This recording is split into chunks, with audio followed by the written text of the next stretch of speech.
നമസ്കാരം, പുതിയൊരു വീഡിയോയിലേക്ക് സ്വാഗതം. അമേരിക്കൻ കോടതിയിൽ അറസ്റ്റ് വാറണ്ട് പ്രഖ്യാപിച്ച ശേഷം അദാനി ഗ്രൂപ്പിന് വൻ തിരിച്ചടികൾ നേരിടേണ്ടി വന്നിരിക്കുകയാണ്. നേരത്തെ ഹിൻഡൻബർഗ് റിപ്പോർട്ടിന്റെ പശ്ചാത്തലത്തിൽ ഇന്ത്യയിൽ അന്വേഷണം നടന്നുവെങ്കിലും അത് വലിയ കോളിളക്കമൊന്നും സൃഷ്ടിച്ചിരുന്നില്ല. ഇപ്പോൾ ഇന്ത്യൻ ഓഹരി നിയന്ത്രണ സ്ഥാപനമായ securities and exchange board of India SEBI പുതിയ അന്വേഷണം പ്രഖ്യാപിച്ചിരിക്കുകയാണ്. അദാനിയുടെ ഏറ്റവും വലിയ പദ്ധതികളിലൊന്നായ ഗ്രീൻ എനർജിക്ക് വേണ്ടിയുള്ള കരാറുകൾ നേടിയെടുക്കുവാൻ ഇന്ത്യയിലെ രാഷ്ട്രീയക്കാർക്കും ഉദ്യോഗസ്ഥർക്കും 2092 കോടി കൈക്കൂലി നൽകിയെന്നാണ് കേസ്. ഈ വിവരം മറച്ചുവെച്ച് അമേരിക്കയിൽ നിന്നും ആ പദ്ധതിക്കായി ധനസമാഹരണം നടത്തിയെന്നാണ് ആരോപണം. US securities exchange commission SEC ആണ് അദാനിക്കെതിരെ കുറ്റപത്രം സമർപ്പിച്ചിരിക്കുന്നത്.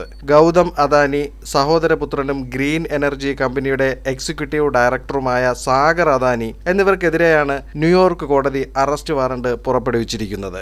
അദാനി ഗ്രൂപ്പിലെ 7 ഉന്നതർക്കെതിരെയും കുറ്റം ചുമത്തിയിട്ടുണ്ട്. ഇത് ഇന്ത്യയിലെത്തുമ്പോൾ അമേരിക്കയിലെ US ജസ്റ്റിസ് ഡിപ്പാർട്ട്മെന്റ് നടത്തുന്ന അന്വേഷണത്തിന്റെ വിവരങ്ങൾ നിക്ഷേപകരെ അറിയിക്കുന്നതിൽ ഗ്രീൻ എനർജി കമ്പനി വീഴ്ച വരുത്തിയിട്ടുണ്ടോ എന്നാണ് സെബി പരിശോധിക്കുന്നത്. ഇന്ത്യയിലെ സ്റ്റോക്ക് എക്സ്ചേഞ്ചുകളായ BSE, NSE എന്നിവയോട് ഇതിനെപ്പറ്റിയുള്ള വിവരങ്ങൾ അറിയിക്കുവാൻ 2 ആഴ്ച സമയം സെബി ഇപ്പോൾ നൽകിയിരിക്കുകയാണ്. ഈ മറുപടി ലഭിച്ച ശേഷമായിരിക്കും സെബിയുടെ തുടരന്വേഷണം നടക്കുന്നത്. കഴിഞ്ഞ വർഷം മാർച്ചിൽ അമേരിക്കൻ FBI ഉദ്യോഗസ്ഥർ അദാനിയുടെ അമേരിക്കയിലെ വീട്ടിൽ സെർച്ച് നോട്ടീസ് നൽകി ഇലക്ട്രോണിക് ഉപകരണങ്ങൾ പിടിച്ചെടുത്ത് അതിൽ നിന്നും കേസിനാസ്പദമായ തെളിവുകൾ ശേഖരിച്ചിരുന്നു. ഈ വിവരം നിക്ഷേപകരെ അദാനി ഗ്രൂപ്പ് അറിയിച്ചില്ല. അമേരിക്കയിലെ അഴിമതി വിരുദ്ധ നിയമപ്രകാരം ഇത് വലിയൊരു കുറ്റമാണ്. ഇനി ഈ സംഭവങ്ങൾ അദാനി ഗ്രൂപ്പിന് വലിയൊരു തിരിച്ചടിയാകുവാൻ കാരണമാകുകയാണ്. പുതിയ വായ്പകൾ അനുവദിക്കാൻ വിദേശ ബാങ്കുകൾ ഇപ്പോൾ മടിക്കുകയാണ്. ഇത്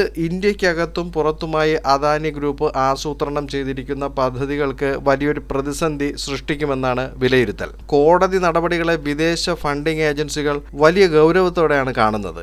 ഇത് മാത്രമല്ല, ആഭ്യന്തര നിക്ഷേപകരിലും ഇത് ആശങ്ക സൃഷ്ടിക്കുന്നുണ്ട്. ഇതെല്ലാം മറികടന്ന് വിശ്വാസ്യത വീണ്ടെടുക്കുക എന്നതാണ് അദാനി ഗ്രൂപ്പ് നേരിടുന്ന ഒരു വലിയ വെല്ലുവിളി. ഈ വിഷയത്തിൽ ഇന്ത്യൻ സർക്കാരിന്റെ പ്രതികരണം കാത്തിരിക്കുകയാണ് ലോകത്തിലെ മറ്റ് ബാങ്കുകൾ. Adani green energy, Adani transmission, Adani total gas എന്നിവയുടെ റേറ്റിംഗ് ആഗോള ഏജൻസിയായ S&P ഗ്ലോബൽ പോസിറ്റീവിൽ നിന്നും നെഗറ്റീവായി കുറച്ചു. 11 അദാനി കമ്പനികളുടെ വിപണി മൂല്യവും ഇടിഞ്ഞിട്ടുണ്ട്. കെനിയൻ സർക്കാർ $736 ദശലക്ഷം, ഏതാണ്ട് 6200 കോടിയുടെ കരാറുകൾ അദാനി ഗ്രൂപ്പുമായി ഉണ്ടായിരുന്നതും റദ്ദാക്കിയിരിക്കുകയാണ്. അദാനി ഗ്രീൻ എനർജി, അഷർ ഗ്രൂപ്പ് എന്നിവർക്കാണ് സോളാർ വൈദ്യുതി ഉൽപാദനത്തിനുള്ള കരാർ ലഭിച്ചത്. ഇവർ ഉൽപ്പാദിപ്പിക്കുന്ന വൈദ്യുതിക്ക് വില കൂടുതലായതിനാൽ അത് സംസ്ഥാനങ്ങളെ കൊണ്ട് വാങ്ങിപ്പിക്കുവാനായി ഉദ്യോഗസ്ഥർക്ക് കൈക്കൂലി നൽകിയെന്നാണ് കുറ്റപത്രത്തിലുള്ളത്.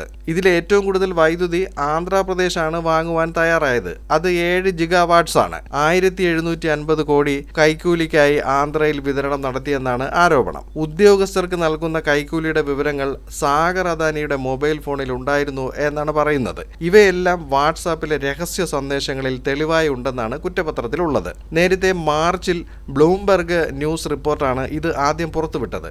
അന്ന് അത് അദാനി ഗ്രൂപ്പ് നിഷേധിച്ചിരുന്നു. ആരോപണം വന്ന് തകർന്നടിഞ്ഞ ഓഹരി വിപണി തൊട്ടടുത്ത ദിവസം തന്നെ തിരിച്ചു കയറിയിട്ടുണ്ട്. വിദേശ രാജ്യങ്ങളിൽ നിന്നും ധനസമാഹരണത്തിന് തടസ്സം നേരിട്ടതോടെ പുതിയ മാർഗങ്ങൾ അദാനി ഗ്രൂപ്പ് നോക്കി തുടങ്ങിയിട്ടുണ്ട്. വിദേശ വിപണികളിൽ കടപ്പത്രം പുറത്തിറക്കുന്നതിനും വിദേശ ബാങ്കുകളിൽ നിന്ന് വായ്പ എടുക്കുന്നതിനും അദാനി ഗ്രൂപ്പിന് ഇനി പരിമിതികളുണ്ടാകും. അടിസ്ഥാന സൗകര്യ വികസനത്തിനും വിപുലീകരണത്തിനും അധിക നിക്ഷേപത്തിന് പണം കണ്ടെത്തുവാൻ പുതിയ മാർഗങ്ങളും അദാനി ഗ്രൂപ്പിന് തേടേണ്ടി വരും. നിലവിൽ അദാനി ഗ്രൂപ്പ് ഇന്ത്യയിലും മറ്റു വിദേശ രാജ്യങ്ങളും പ്രഖ്യാപിച്ചിരിക്കുന്ന പദ്ധതികൾക്ക് ഇത് പ്രതികൂലമായി ബാധിക്കുമോ എന്നതാണ് അടുത്തതായി ഉയരുന്ന ആശങ്ക. പുതിയ അപ്ഡേറ്റ് വാർത്തകൾ വരുമ്പോൾ ഈ ചാനലിൽ വീഡിയോ പോസ്റ്റ് ചെയ്യുന്നതായിരിക്കും. ചാനൽ സബ്സ്ക്രൈബ് ചെയ്യുക, വീഡിയോയ്ക്ക് ലൈക്ക്, കമന്റ്, ഷെയർ എന്നിവയൊക്കെ നൽകുക.